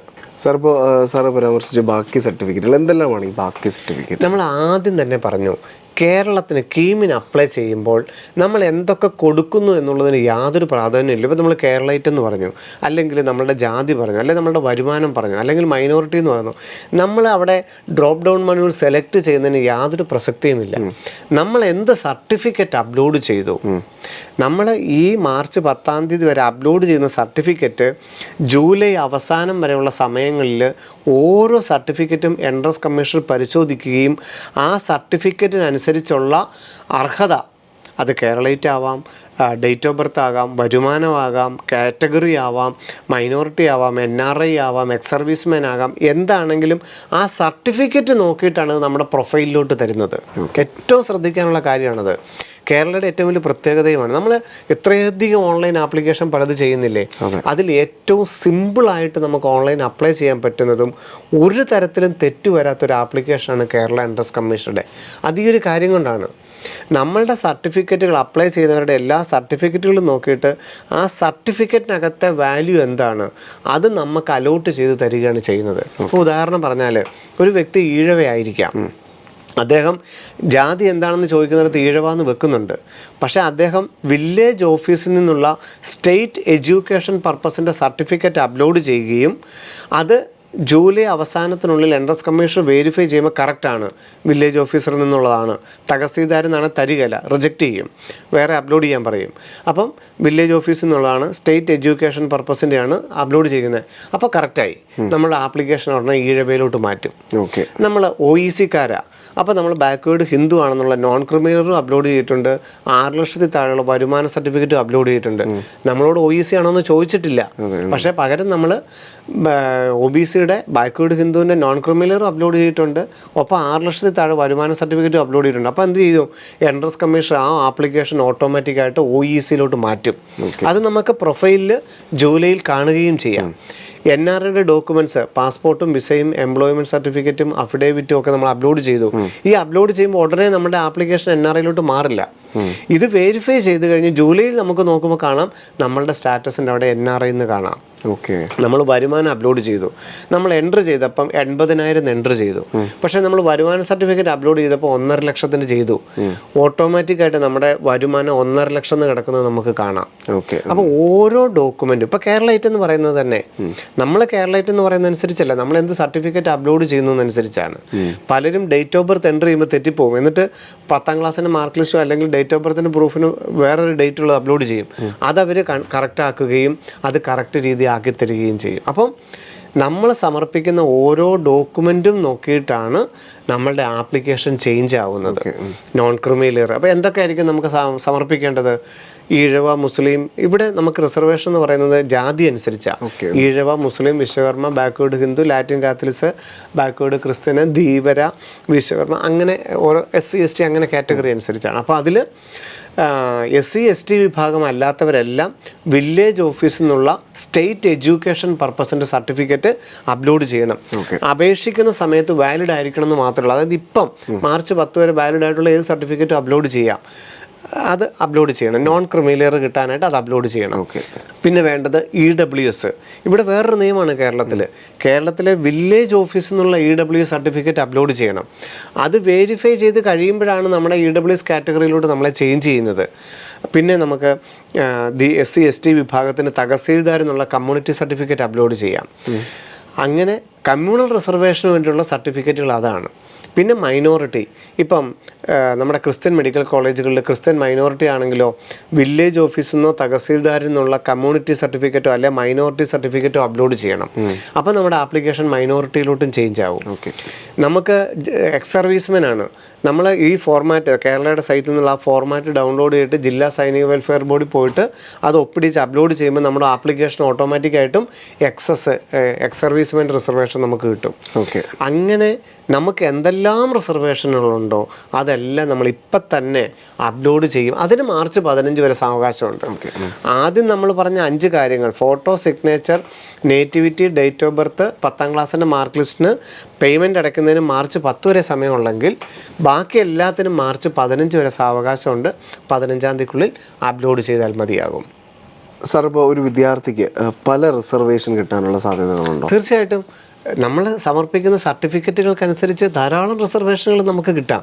ഇപ്പോൾ ഒരു ക്രിസ്ത്യനാണെന്ന് വിചാരിക്കുക, അദ്ദേഹം EWS ആയിരിക്കാം. അപ്പം EWS അനുസരിച്ച് കമ്മ്യൂണിറ്റി റിസർവേഷൻ കിട്ടി. അതേ വ്യക്തിക്ക് തന്നെ ക്രിസ്ത്യൻ ആയതുകൊണ്ട് എന്ത് കിട്ടി? മൈനോറിറ്റി സർട്ടിഫിക്കറ്റ് സമർപ്പിക്കുമ്പോൾ മൈനോറിറ്റി റിസർവേഷൻ കിട്ടി.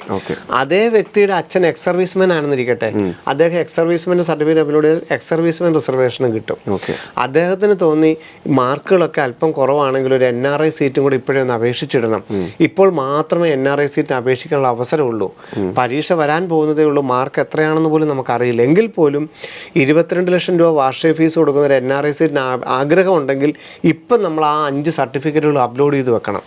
അപ്പം അദ്ദേഹത്തിന് വേണമെങ്കിൽ ഈ NRIയുടെ 5 സർട്ടിഫിക്കറ്റ് കൂടെ അപ്ലോഡ് ചെയ്താൽ NRI സ്റ്റാറ്റസും കിടക്കും. ഇനി വേറെ എന്തൊക്കെ റിസർവേഷൻ ഉണ്ടോ, ഇതല്ല 30ഓളം സ്പെഷ്യൽ റിസർവേഷനാണ് കേരളയ്ക്കുള്ളത്. കൃഷിക്കാരുടെ മക്കൾക്കുള്ള റിസർവേഷൻ, കൃഷിക്കാരുടെ മക്കൾക്ക് അഗ്രികൾച്ചറിനും വെറ്റിനറിക്കും ഒക്കെ റിസർവേഷനുകളുണ്ട്, ധാരാളം റിസർവേഷനുകൾ. അതിൻ്റെ എല്ലാം വളരെ ഡീറ്റെയിൽ ആയിട്ട് നമ്മൾ വീഡിയോകൾ അപ്ലോഡ് ചെയ്യുന്നുണ്ട്. അപ്പം അതെല്ലാം അങ്ങനെ ഒരു വ്യക്തിക്ക് അർഹതപ്പെട്ട എല്ലാത്തിനും അപേക്ഷിക്കാം. തീർച്ചയായിട്ടും അതിന് അനുസരിച്ചുള്ള സർട്ടിഫിക്കറ്റുകൾ അപ്ലോഡ് ചെയ്യണമെന്ന് മാത്രമേ ഉള്ളൂ. സർ, അതുപോലെ തന്നെ മാതാപിതാക്കളുടെയൊക്കെ ഒരു വലിയൊരു സംശയമാണ് ഈ വരുമാന സർട്ടിഫിക്കറ്റ് അപ്ലോഡ് ചെയ്യണം. തീർച്ചയായിട്ടും, കാരണം പ്രത്യേകിച്ചും ഗൾഫ് കൺട്രീസിലുള്ളവരുടെ ഒക്കെ ഒരു സംശയമാണ്, ഇപ്പം ഇനി ഇവിടെ വന്നിട്ട് വരുമാന സർട്ടിഫിക്കറ്റ് എടുക്കണോ, എല്ലാവരും വരുമാന സർട്ടിഫിക്കറ്റ് അപ്ലോഡ് ചെയ്യണമെന്ന് എല്ലാവർക്കും ഒരു സംശയമുണ്ട്. നമ്മൾ മെഡിക്കലുമായിട്ട് പറയുവാണെങ്കിൽ, മെഡിക്കലിൻ്റെ ഭാഗത്തു നിന്ന് ചിന്തിക്കുകയാണെങ്കിൽ ഈ OEC വിഭാഗം, ബാക്ക്വേർഡ് ഹിന്ദു വിഭാഗത്തിൻ്റെ OEC വിഭാഗത്തിന് മാത്രമാണ് വരുമാന സർട്ടിഫിക്കറ്റ് കൊണ്ടൊരു പ്രയോജനം. അതല്ലാതെ BPL സ്റ്റുഡൻ്റ് ആണ്, അല്ലെങ്കിൽ OBC നോൺ ക്രിമിനൽ അപ്ലോഡ് ചെയ്യുന്നവരാണ്, അല്ലെങ്കിൽ EWS അപ്ലോഡ് ചെയ്യുന്നവരാണ്, അവർക്കൊക്കെ നിർബന്ധമായിട്ട് വേണ്ടതല്ല ഇൻകം സർട്ടിഫിക്കറ്റ്. OECക്കാർ മാത്രമാണ് നിർബന്ധമായും വരുമാന സർട്ടിഫിക്കറ്റ് അപ്ലോഡ് ചെയ്യേണ്ടവരുള്ളൂ. ബാക്കി ധീവര കമ്മ്യൂണിറ്റിയോ അല്ലെങ്കിൽ KU വിഭാഗം, KN വിഭാഗമോ, SC വിഭാഗമോ, ST വിഭാഗമോ, നോൺ ക്രിമിനൽ ഒന്നും, ഈഴവാന്ന് കിട്ടാനോ മുസ്ലിംന്ന് കിട്ടാനോ ഒന്നും ഇൻകം സർട്ടിഫിക്കറ്റ് വേണ്ട. പക്ഷേ വളരെ ഡീറ്റെയിൽ ആയിട്ട് ഇൻകം ചോദിച്ചിട്ടുണ്ട്. നമ്മളുടെ ടോട്ടൽ ഇൻകം, നമ്മളുടെ മുനിസിപ്പാലിറ്റി, നമ്മുടെ താലൂക്ക്, ഡിസ്ട്രിക്റ്റ്, സ്റ്റേറ്റ് ഒക്കെ ചോദിച്ചിട്ടുണ്ട് ഡീറ്റെയിൽ ആയിട്ട്. പക്ഷേ എല്ലാവരും സമർപ്പിക്കേണ്ടതല്ല ഇൻകം സർട്ടിഫിക്കറ്റ് മെഡിക്കലിന്.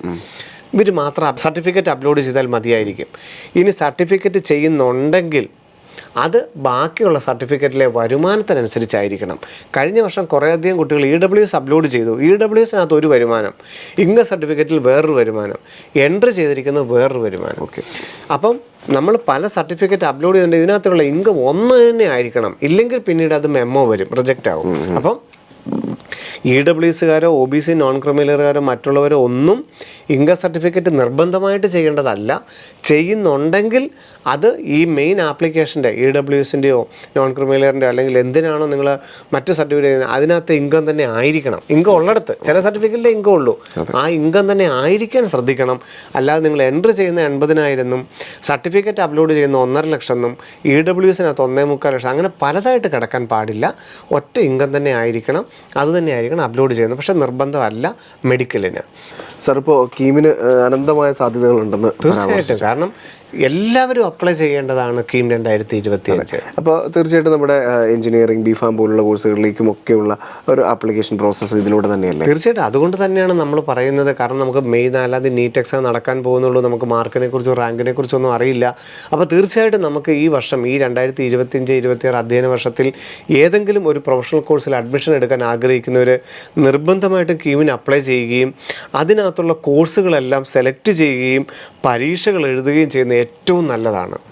എന്തൊക്കെയാണ് കീം 2025 വഴി ഒരു വിദ്യാർത്ഥിക്ക് കിട്ടുന്നത്? മെഡിക്കൽ നമ്മളിപ്പോൾ പറഞ്ഞു കഴിഞ്ഞു. മെഡിക്കലിനോടൊപ്പം തന്നെ എഞ്ചിനീയറിംഗ്, ഏപ്രിൽ 24 നടക്കുന്ന എഞ്ചിനീയറിംഗ്, കേരള എഞ്ചിനീയറിംഗ്, ഈ മെഡിക്കലിന് അപ്ലൈ ചെയ്യുന്നവർക്കെല്ലാം എഞ്ചിനീയറിംഗിന് അപ്ലൈ ചെയ്യുകയും എഞ്ചിനീയറിംഗ് പരീക്ഷ എഴുതുകയും ചെയ്യാം. നമ്മുടെ അത്രയും സാധ്യതകളല്ലേ. ഇൻ കേസ് നമുക്കൊരു ഓപ്ഷൻ വേറെ വേണമെന്നുണ്ടെങ്കിൽ എഞ്ചിനീയറിംഗിന് 180 എഞ്ചിനീയറിംഗ് കോളേജുകൾ, 51ഓളം ഏറ്റവും പ്രധാനപ്പെട്ട കോഴ്സുകൾ, എന്തൊരു സാധ്യതയാണ് വിദ്യാർത്ഥികൾക്ക്. അപ്പം അതും വളരെ ഫീസ് ചിലവ് കുറവ്.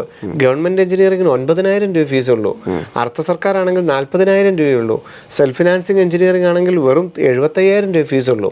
അപ്പം ഈ സാധ്യതകളെ ഉപയോഗപ്പെടുത്തണം. അല്ലാതെ ഞാൻ ഇന്നതിന് മാത്രമേ പോകൂ എന്ന് പറഞ്ഞ് ചടിച്ച് നിൽക്കരുത്. തീർച്ചയായിട്ടും എഞ്ചിനീയറിംഗിന് കൊടുക്കാം, പരീക്ഷ പോയി എഴുതുകയും ചെയ്യാം. ഇനി നമ്മൾ എഞ്ചിനീയറിംഗിന് കൊടുത്തു, പരീക്ഷ എഴുതിയില്ലെന്നോർത്തത് മെഡിക്കലിനെ ബാധിക്കുമോ? ഒരിക്കലുമില്ല. നമ്മളൊരു ആപ്ലിക്കേഷൻ വെക്കുമ്പോൾ ഒരൊറ്റ ആപ്ലിക്കേഷനെ ഒരു വിദ്യാർത്ഥിക്ക് വെക്കാവുള്ളൂ. അതിനകത്ത് ഈ 4 കോഴ്സിൽ അവനവന് താല്പര്യമുള്ളത് ഏത് വേണമെങ്കിലും വെക്കാം. എല്ലാവരും എഞ്ചിനീയറിംഗിന് നോക്കണോ? വേണ്ട. ഞാൻ എന്താണെങ്കിലും എഞ്ചിനീയറിംഗിന് എനിക്ക് പഠിക്കണ്ട, എനിക്ക് മെഡിക്കൽ കിട്ടിയില്ലെങ്കിൽ വേറെ ഓപ്ഷൻ ഉണ്ടെങ്കിൽ എഞ്ചിനീയറിംഗ് വെക്കണ്ട. ഇൻ കേസ് എഞ്ചിനീയറിംഗ് നമുക്ക് പഠിക്കാൻ ആഗ്രഹമുള്ള ഒരു വ്യക്തിയാണെങ്കിൽ എഞ്ചിനീയറിംഗ് വെക്കണം. എഞ്ചിനീയറിംഗിന് മാത്രമായിട്ട് അപ്ലൈ ചെയ്യാം കേട്ടോ. ഞാനിപ്പോൾ ഇത് മെഡിക്കലിൻ്റെ ഒരു വ്യൂവിൽ പറയുന്നത് പറയുന്നത് കൊണ്ടാണ് മെഡിക്കലിന് എടുത്തു പറയുന്നത്. നമ്മളെ മെഡിക്കലിൻ്റെ ചാനലിലാണ് ഈ വീഡിയോ അപ്ലോഡ് ചെയ്യുന്നത് കൊണ്ടാണ് മെഡിക്കലിന് പ്രാധാന്യം കൊടുത്ത് പറയുന്നത്. യഥാർത്ഥത്തിൽ എഞ്ചിനീയറിങ്ങിന് മാത്രമായിട്ട് ഇത് അപ്ലൈ ചെയ്യാം. അപ്പം മെഡിക്കൽ വിദ്യാർത്ഥികൾ തീർച്ചയായിട്ടും എഞ്ചിനീയറിംഗ് സെലക്ട് ചെയ്യാം, എഞ്ചിനീയറിംഗ് പരീക്ഷ എഴുതാം. ഇനി എഞ്ചിനീയറിംഗ് പരീക്ഷ എഴുതി എന്ന് ഓർത്തുകൊണ്ട് കിട്ടാൻ പോകുന്ന മെഡിക്കൽ കിട്ടാതെ പോവില്ല. ഇനി എഞ്ചിനീയറിംഗിന് കൊടുത്തിട്ട് പരീക്ഷ എഴുതിയില്ലെങ്കിൽ അതും മെഡിക്കലിനെ ബാധിക്കത്തുമില്ല. ഇത് നമ്മൾ ഒരു തരത്തിലും പരസ്പരം ബാധിക്കില്ല. എഞ്ചിനീയറിംഗിന് കൊടുക്കുന്നത് തന്നെയാണ് നല്ലത്, പരീക്ഷ എഴുതുന്നതുമാണ് നല്ലത്. ബി.ഫാം ഒന്നും കൊടുക്കാം. ബി.ഫാം റാങ്ക് ലിസ്റ്റിൽ വന്നു എന്ന് വിചാരിച്ചുകൊണ്ട് നമുക്ക് മെഡിക്കൽ കിട്ടാതെ പോവില്ല. എപ്പം മെഡിക്കലിൻ്റെ അഡ്മിഷൻ നടന്നാലും നമ്മളിപ്പോൾ എഞ്ചിനീയറിംഗിന് കോളേജ് ചേർന്ന് കഴിഞ്ഞു, അത് കഴിഞ്ഞപ്പോഴാണ് മെഡിക്കൽ വന്നത്, എന്നാലും മെഡിക്കലിലോട്ട് മാറാം. ബി.ഫാമിന് ചേർന്ന് കഴിഞ്ഞു, അത് കഴിഞ്ഞപ്പോഴാണ് മെഡിക്കലിൽ നമുക്ക് സീറ്റ് കിട്ടിയത്, അങ്ങോട്ട് മാറാം. അപ്പം ഈ 4 കോഴ്സുകളിൽ അവനവന് താല്പര്യമുള്ളതിനെല്ലാം അപ്ലൈ ചെയ്യുന്നതാണ് നല്ലത്. Medical and allied, engineering, B Pharm, architecture എല്ലാത്തിനും കൂടെ ഒറ്റ ആപ്ലിക്കേഷനെ ചെയ്യാവുള്ളൂ. പല പല ആപ്ലിക്കേഷൻ ചെയ്യരുത്. ഒറ്റ ആപ്ലിക്കേഷൻ വഴി ഈ 4 കോഴ്സുകളിൽ നിങ്ങൾക്ക് താല്പര്യമുള്ള ഏത് കോഴ്സുകളും സെലക്ട് ചെയ്യാം. സർ, ഇപ്പോൾ നമ്മൾ അപ്ലൈ ചെയ്തു, കീമിന് അപ്ലൈ ചെയ്യുമ്പോൾ ഇപ്പോൾ എന്തെങ്കിലും തെറ്റുകൾ സംഭവിച്ചു, ആ ഒരു തെറ്റ് തിരുത്താനുള്ള അവസരമുണ്ടോ? അതുപോലെ തന്നെ അപ്പോൾ അതിൻ്റെ അടിസ്ഥാനത്തിൽ ഇപ്പോൾ സർട്ടിഫിക്കറ്റുകളൊക്കെ റിജക്റ്റ് ചെയ്യാനുള്ള സാധ്യതകളൊക്കെ ഉണ്ടോ? നമ്മളതാണ് ഇടയ്ക്ക് പറഞ്ഞത്. നമ്മൾ ധാരാളം ഓൺലൈൻ ആപ്ലിക്കേഷനുകൾ നമ്മൾ കണ്ടിട്ടുണ്ടെങ്കിലും ഇത്രയും സുതാര്യമായിട്ടുള്ളതും വിദ്യാർത്ഥികൾക്ക് ഏറ്റവും അടുത്ത് നിൽക്കുന്നതുമായിട്ട് ചേർന്ന് നിൽക്കുന്നതുമായിട്ടുള്ള ഒരു ആപ്ലിക്കേഷനാണ് കേരള എൻട്രൻസ് കമ്മീഷനുടേത്. ഒരു തെറ്റും കൂടാതെ കൃത്യമായിട്ട് നമ്മളതൊന്ന് വെറുതെ ഒന്ന് അപ്ഡേറ്റ് ചെയ്തുകൊണ്ടിരുന്നത്, ഇടയ്ക്കൊന്ന് റെഗുലറായിട്ടൊന്ന് ചെക്ക് ചെയ്താൽ ഏറ്റവും കൃത്യമായുള്ളൊരു ആപ്ലിക്കേഷൻ ചെയ്യുന്നതിന് തന്നെ എന്ത് എളുപ്പമാണ്. ഒരു തരത്തിലുള്ള എററും വരില്ല. അത്രയ്ക്ക് എളുപ്പത്തിൽ നമുക്ക് കേരള എൻട്രൻസ് കമ്മീഷനുടെ ആപ്ലിക്കേഷൻ ചെയ്യാനായിട്ട് സാധിക്കും. ആദ്യം സാറ് ചോദിച്ചത്, നമുക്കൊരു തെറ്റ് വന്നു, നമ്മുടെ പേരിൽ തെറ്റ് വന്നു, ഡേറ്റ് ഓഫ് ബർത്തിൽ തെറ്റ് വന്നു, കാറ്റഗറിയിൽ തെറ്റ് വന്നു, അക്കാഡമിക്കിൽ തെറ്റ് വന്നു, അത് തിരുത്താനുള്ള സമയമുണ്ടോ? കേരള എൻട്രൻസ് കമ്മീഷൻ സ്കീം 2025 ആപ്ലിക്കേഷനിൽ പേഴ്സണൽ ഡീറ്റെയിൽസ് എഡിറ്റിംഗ് ഇല്ല. നമ്മൾ വന്നിരിക്കുന്ന ഒരു തെറ്റ് തിരുത്താൻ നമുക്ക് ഒരു കാരണവശാലും അനുവാദം നൽകില്ല. അപ്പോൾ പിന്നെ എങ്ങനെ തിരുത്തുക? ഇത് അവർ കണ്ടുപിടിക്കും. നമ്മളുടെ പേര് തെറ്റിപ്പോയി, നമ്മളുടെ ഡേറ്റ് ഓഫ് ബർത്ത് തെറ്റിപ്പോയി. ഈ കേരള എഞ്ചിനീയറിംഗ് ഏപ്രിൽ 24 അപ്പം ഏപ്രിൽ 10 കേരളയുടെ അഡ്മിറ്റ് കാർഡ് പ്രൊഡ്യൂസ് ചെയ്യണം. അപ്പോൾ അതിന് വേണ്ടിയിട്ട് ആദ്യം ഈ അപ്ലൈ ചെയ്യുന്ന മുഴുവൻ വിദ്യാർത്ഥികളുടെയും പേരും ഡേറ്റ് ഓഫ് ബർത്തും മാത്രം നോക്കും. വേറെ കാറ്റഗറി സർട്ടിഫിക്കറ്റ് ഒന്നും നോക്കുകയില്ല. എല്ലാ വിദ്യാർത്ഥികളുടെയും പേരും ഡേറ്റ് ഓഫ് ബർത്തും ഇപ്പം ഈ ഏപ്രിൽ 10 വെരിഫൈ ചെയ്യും. എഞ്ചിനീയറിങ്ങിന് വേണ്ടിയിട്ട് ചെയ്യുന്നതാണ്, പക്ഷേ അതെല്ലാവരെയും വെരിഫൈ ചെയ്യും. അതിൽ നമ്മൾ എൻട്രി ചെയ്തിരിക്കുന്നതും നമ്മൾ അപ്ലോഡ് ചെയ്തിരിക്കുന്ന സർട്ടിഫിക്കറ്റ് നമ്മൾ തെറ്റുണ്ടെങ്കിൽ നമ്മളോട് പറയും, നമ്മളത് ഇമെയിൽ അയച്ച് കറക്റ്റ് ചെയ്യാൻ പറയും. ഡേറ്റ് ഓഫ് ബർത്തിൽ തെറ്റുണ്ടെങ്കിൽ അതിൻ്റെ കറക്റ്റ് ഡോക്യുമെൻ്റ് അയച്ച് കറക്റ്റ് ചെയ്യാൻ പറയും. ആദ്യം നടക്കുന്നത് നമ്മുടെ പേരും ഡേറ്റ് ഓഫ് ബർത്തും തെറ്റുണ്ടെങ്കിൽ അവരത് കണ്ടുപിടിക്കുകയും നമ്മളെ മാറ്റാനായിട്ട് ഏപ്രിലിൽ തന്നെ പറയും. അതിനുശേഷം വീണ്ടും നമ്മൾ അപ്ലോഡ് ചെയ്ത സർട്ടിഫിക്കറ്റുകൾ ഇങ്ങനെ എൻട്രൻസ് കമ്മീഷൻ വെരിഫൈ ചെയ്യുകയാണ്. ജൂൺ മാസം ആകുമ്പോഴേക്കും, ജൂൺ പകുതി കഴിയുമ്പോഴേക്കും candidate portal scheme 2025 candidate portal നിലവിൽ വന്നു, എല്ലാവരും ലോഗിൻ ചെയ്ത് നോക്കണം എന്ന് പറയും. അപ്പോൾ നമ്മുടെ കാൻഡിഡേറ്റ് പോർട്ടൽ നമുക്ക് ലോഗിൻ ചെയ്ത് നോക്കുകയും നമ്മൾക്ക് അർഹതയ്ക്കനുസരിച്ചുള്ളതെല്ലാം അനുവദിച്ച് കിടക്കുന്നത് കാണാം. നമ്മൾ അപ്ലോഡ് ചെയ്ത സർട്ടിഫിക്കറ്റിനനുസരിച്ച് ഓരോന്നും അനുവദിച്ച് കിടക്കുന്നത് കാണാം. ഇപ്പം ജനറൽ വിഭാഗത്തിന് എന്താ നോക്കാനുള്ളത്? ജനറൽ വിഭാഗത്തിന് നോക്കാനുണ്ട് നമ്മളുടെ പേര്, നമ്മളുടെ കേരളൈറ്റ് എന്നുള്ളത് അനുവദിച്ച് കിട്ടിയോ? കേരളൈറ്റ് എന്നുള്ളത് അനുവദിച്ച് കിട്ടിയാലേ നമുക്ക് റാങ്ക് ലിസ്റ്റിൽ പേര് വരികയുള്ളൂ. അപ്പം ജനറൽ വിഭാഗമാണെങ്കിലും റിസർവേഷൻ കാറ്റഗറി ആണെങ്കിലും നമ്മൾ നിർബന്ധമായിട്ടും എല്ലാവരും ജൂൺ പകുതിക്ക് ശേഷം, ചിലപ്പം ജൂലൈയൊക്കെ ആകും, കാൻഡിഡേറ്റ് പോർട്ടൽ ചെക്ക് ചെയ്യണം. അങ്ങനെ കാൻഡിഡേറ്റ് പോർട്ടൽ ചെക്ക് ചെയ്യുമ്പം നമ്മൾ സമർപ്പിച്ചതിനകത്ത് എന്തെങ്കിലും അപാകതയുണ്ടെങ്കിൽ അതൊരു മെമ്മോയുടെ രൂപത്തിൽ നമ്മളെ കാണിച്ചു തരും. നമ്മളുടെ കേരളൈറ്റ് എന്നുള്ളത് തെറ്റാണ്, നമ്മളുടെ കാറ്റഗറി സർട്ടിഫിക്കറ്റ് സഫിഷ്യൻ്റ് അല്ല, നമ്മളുടെ NRI ഡോക്യുമെൻറ്റ്സിനകത്ത് തെറ്റുകളുണ്ട്, നമ്മളുടെ മൈനോറിറ്റി സർട്ടിഫിക്കറ്റിൽ തെറ്റുകളുണ്ട്. ഒരു ആപ്ലിക്കേഷൻ നമ്മുടെ റിജക്റ്റ് ചെയ്യാനൊരു സംഭവം ഇല്ല. നമ്മുടെ ആപ്ലിക്കേഷനിൽ എന്ത് തെറ്റ് വന്നാലും അത് അവർ കണ്ടുപിടിക്കുകയും നമ്മളോട് പറയുകയും ചെയ്യും. അതാണ് മെമ്മോ. അത് വരുന്നത് ജൂൺ ജൂലൈ മാസങ്ങളിലാണ്. എല്ലാവരും ലോഗിൻ ചെയ്ത് നോക്കുമ്പം നമുക്ക് അർഹതപ്പെട്ട നമ്മളുടെ പേര്, അച്ഛൻ്റെ പേര്, അമ്മയുടെ പേര്, date of birth, category, Keralite, minority, NRI, ex serviceman, ഇതെല്ലാം നമുക്ക് അനുവദിച്ച് കിടക്കുന്നത് കാണാം. എന്തെങ്കിലും തെറ്റുകളുണ്ടെങ്കിൽ ഒരു മെമ്മോ എന്നുള്ളത് കാണാം. ആ മെമ്മോയ്ക്ക് അത് പറഞ്ഞിട്ടുണ്ട്, നിങ്ങൾ ഇന്ന സർട്ടിഫിക്കറ്റ് തെറ്റാണ്, അത് ഒരാഴ്ചക്കുള്ളിൽ മാറ്റി സമർപ്പിക്കുക എന്ന് പറഞ്ഞുകൊണ്ടുള്ളൊരു മെമ്മോ കാണാം. അപ്പം മാറ്റി കൊടുത്താൽ മതി, നമുക്ക് വീണ്ടും കാറ്റഗറി നമുക്ക് കറക്റ്റാക്കി കിട്ടും. പിന്നീട് എപ്പോഴും പല അവസരങ്ങളിലും കാറ്റഗറി ചേഞ്ച് ചെയ്യാനൊക്കെയുള്ള അവസരങ്ങൾ, തെറ്റ് തിരുത്താനുള്ള അവസരങ്ങൾ, കോഴ്സുകൾ ആടിച്ചേർക്കാൻ. ഇപ്പം നമ്മളിപ്പം എൻജിനീയറിംഗിനോ അല്ലെ BPharm വെച്ചു, അല്ലെ മെഡിക്കൽ നിന്ന് മാത്രം വെച്ചു, ഈ കോഴ്സുകൾ തന്നെ ആഡ് ചെയ്യാൻ ഇനി അവസരം തരും. ഇപ്പോൾ നമ്മൾ March 10 മെഡിക്കലിൽ നിന്ന് മാത്രം വെച്ച് പോയി. March 15 ആയപ്പോഴാണ് ഓർത്തത് എനിക്ക് എഞ്ചിനീയറിംഗ് കൂടെ എഴുതണം, അല്ലെ BPharm കൂടെ എഴുതണം. ഈ എഞ്ചിനീയറിംഗ് പരീക്ഷ April 24. അപ്പം April 10 കൂടിയെങ്കിലും അഡ്മിറ്റ് കാർഡ് റെഡിയാകും. അതിന് മുമ്പ് നമുക്ക് ആഗ്രഹം തോന്നുകയാണെങ്കിൽ തീർച്ചയായിട്ടും എഞ്ചിനീയറിംഗ് ആഡ് ചെയ്യാം, BPharm ആഡ് ചെയ്യാം. പരീക്ഷ എല്ലാം കഴിഞ്ഞു, പിന്നെ നമുക്ക് പറ്റത്തില്ലല്ലോ. അപ്പം എഞ്ചിനീയറിംഗിനും BPharm ആഡ് ചെയ്യണമെങ്കിൽ ഒരു March 15 ആഡ് ചെയ്യണം. അപ്പോൾ ആപ്ലിക്കേഷൻ കഴിഞ്ഞാലും കോഴ്സുകൾ ആഡ് ചെയ്യാം. നമ്മൾ എഞ്ചിനീയറിംഗിന് മാത്രമേ വെച്ചിട്ടുള്ളൂ. നീറ്റ് എഴുതിയായിരുന്നു, പക്ഷേ എഞ്ചിനീയറിംഗിന് മാത്രമേ കീമിന് വെച്ചിട്ടുള്ളൂ. മെഡിക്കലിന് ആഡ് ചെയ്യാനായിട്ട് അവസരമുണ്ട്. പിന്നീട് നീറ്റിൻ്റെ ഒക്കെ റിസൾട്ട് വരുമ്പോൾ വേണം മെഡിക്കലിന് ആഡ് ചെയ്ത് കൊടുക്കാനുള്ള അവസരമുണ്ട്. അപ്പം കേരളയുടെ ആപ്ലിക്കേഷൻ സംബന്ധിച്ച് ഒരു വിധത്തിലുള്ള നിങ്ങൾക്കൊരു അവ്യക്തതയോ ഒരു തെറ്റിദ്ധാരണയോ ഒരു പേടിയോ വേണ്ടതില്ല. ഏത് സമയത്തും അതെന്തിനും അനുകൂലമായിട്ട്, കാറ്റഗറിക്ക് തെറ്റുകളുണ്ടെങ്കിൽ, NRIക്ക് തെറ്റുണ്ടെങ്കിൽ, മൈനോറിറ്റിക്ക് തെറ്റുണ്ടെങ്കിൽ, പേരിനകത്തുണ്ടെങ്കിൽ, ഡേറ്റ് ഓഫ് ബർത്തിനകത്തുണ്ടെങ്കിൽ, ഫോട്ടോയ്ക്കകത്തുണ്ടെങ്കിൽ, സിഗ്നേച്ചറിലുണ്ടെങ്കിൽ, അപ്ലോഡ് ചെയ്ത സർട്ടിഫിക്കറ്റുകളുണ്ടെങ്കിൽ കൃത്യമായ ഇടവേളകളിൽ നമ്മളെ അറിയിക്കും. നമ്മൾ എന്താ ചെയ്യേണ്ടേ? നമ്മൾ റെഗുലറായിട്ട് ഇത് ചെക്ക് ചെയ്യണം. അപ്ലൈ ചെയ്ത് March 10 അപ്ലൈ ചെയ്ത് കൺഫർമേഷൻ പേജ് എടുത്ത് കയ്യിൽ വെച്ചിട്ട് വെറുതെ ഇരിക്കരുത്. റെഗുലറായിട്ട് നമ്മൾ നോക്കിയാൽ കാൻഡിഡേറ്റ് പോർട്ടൽ വന്നു, അതുപോലെ റാങ്ക് ലിസ്റ്റ് വന്നു, നീറ്റിൻ്റെ റാങ്ക് എടുത്ത് കേരളയുടെ സൈറ്റിൽ ആഡ് ചെയ്ത് കൊടുത്തു, കേരള മെഡിക്കൽ റാങ്ക് ലിസ്റ്റ് വന്നു, കേരളയുടെ ഓപ്ഷൻ വിളിച്ചു. അങ്ങനെ കൃത്യമായിട്ട് ഈ സൈറ്റുകൾ നിങ്ങളൊന്ന് ചെക്ക് ചെയ്താൽ ഒരു തെറ്റുകളും ഇല്ലാത്ത നമ്മൾ ചെയ്യാൻ പറ്റുന്ന ഏറ്റവും സുതാര്യമായിട്ടും കേരളത്തിലെ 99% അഡ്മിഷൻ കിട്ടുന്ന വെബ്സൈറ്റാണ് കീം 2025. അപ്പോൾ എത്രത്തോളം പ്രാധാന്യമുണ്ട്. നമ്മൾ ആദ്യം തന്നെ പറഞ്ഞു, ഗവൺമെൻറ് മെഡിക്കൽ കോളേജുകളിലെ 1750 സീറ്റിൽ 1550 സീറ്റും കേരള സെൽഫ് ഫിനാൻസിങ്ങിൻ്റെ മുഴുവൻ സീറ്റുകളും കേരള മെഡിക്കൽ വഴിയാണ് കിട്ടുന്നത്. അഗ്രികൾച്ചറിൻ്റെ സീറ്റ്, വെറ്ററിനറിയുടെ സീറ്റ്, ആയുർവേദത്തിൻ്റെ സീറ്റ്, ഹോമിയോയുടെ സീറ്റ്, എഞ്ചിനീയറിങ്ങിൻ്റെ സീറ്റ്, BPharmൻ്റെ സീറ്റ്, ആർക്കിടെക്ചറിൻ്റെ സീറ്റ് മുഴുവൻ ഈ വെബ്സൈറ്റ് വഴിയാണ് കിട്ടുന്നത്. അപ്പോൾ എത്രത്തോളം പ്രാധാന്യമുണ്ട് നമുക്കിത്. അത് ആ ഒരു പ്രാധാന്യം മനസ്സിലാക്കി ശ്രദ്ധയോടുകൂടി ചെയ്യണം.